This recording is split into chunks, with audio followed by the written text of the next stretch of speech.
Jhalod depot ખાતે road safety બાબતે police અને ડેપો મેનેજર દ્વારા ડ્રાઈવર કંડક્ટરને માર્ગદર્શન તાલીમ યોજાઈ.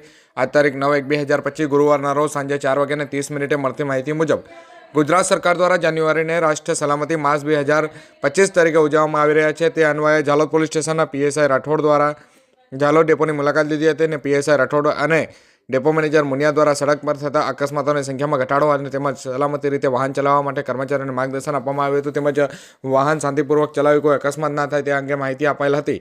માર્ગ અકસ્માતના બનાવો ન બને તે માટે કેવી તકેદારી રાખવી જોઈએ તે વિશે સમજણ આપવામાં આવી હતી. વાહન ચલાવતી વખતે ખોટી રીતે વાહન ઓળંગવું નહીં, ટ્રાફિકના નિયમોનું પાલન કરવું, ઓવર સ્પીડમાં વાહન ચલાવવું નહીં, સીટ બેલ્ટનો ઉપયોગ કરવો જેવા મુદ્દાઓને ધ્યાનમાં રાખીને વાહન ચલાવવા જેથી અકસ્માત નિવારી શકાય. દર વર્ષે વાહન અકસ્માતમાં ઘણા લોકો મૃત્યુ પામે છે, જેથી આપણે ડ્રાઈવર કરતા હોઈએ છીએ અને પોતાના વાહન અને સામેથી આવતા વાહન વચ્ચે ભૂલથી પણ અકસ્માત સર્જાય જાય તે માટે ટ્રાફિકના દરેક નિયમોનું પાલન કરવું જોઈએ. દરેક વાહન ચાલક જાગૃત થાય અને વાહન ચલાવવા અંગેના કોઈ પાલન કરે તો તેને સહુના સહકાર થકી રોડ પર થતા અકસ્માતો નિવારી શકાય. આમ ઝાલોદ પીએસઆઈ તેમજ ડેપો મેનેજર દ્વારા રોડ સેફટી અંગે જાગૃતિ લાવવા માટે સુંદર પ્રયાસ કરવામાં આવ્યો છે.